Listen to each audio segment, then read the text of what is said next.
গতকালও বলেছি যে তার এই অসুস্থতা এটা কৃত্রিমভাবে তৈরি করা, চক্রান্ত করে তৈরি করা শেখ হাসিনার। তারা চক্রান্ত করে তার খাবারের মধ্যে বা নানাভাবেই তার ওষুধে বিভিন্নভাবেই, মানে যদি সরকারের হেফাজতে থাকে, সরকার নানা ধরনের একটি মানুষের জীবন নিয়ে ছিনিমিনি খেলতে পারে, সেটি করেছেন শেখ হাসিনা।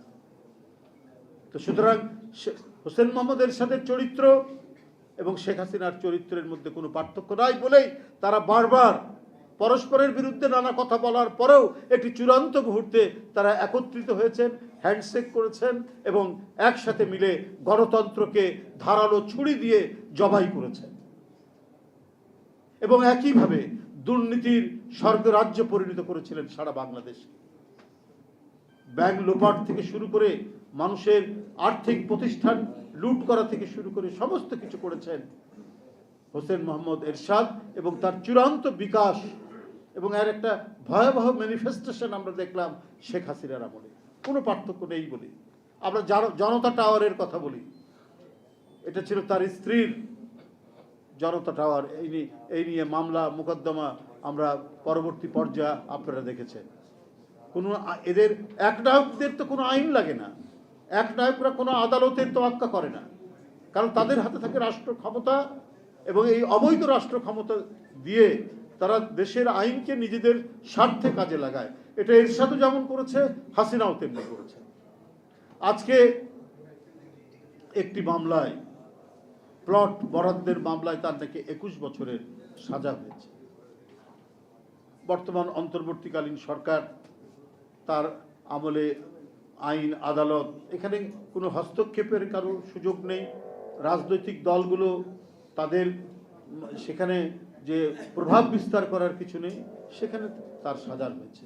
কিন্তু এখন অনেকেই দেখি এবং কিছু বুদ্ধিজীবীও রয়েছেন, সবসময় সব যুগেই অবশ্য একনায়ক ফ্যাসিস্টদেরও পক্ষেও কিছু বুদ্ধিজীবী থাকে।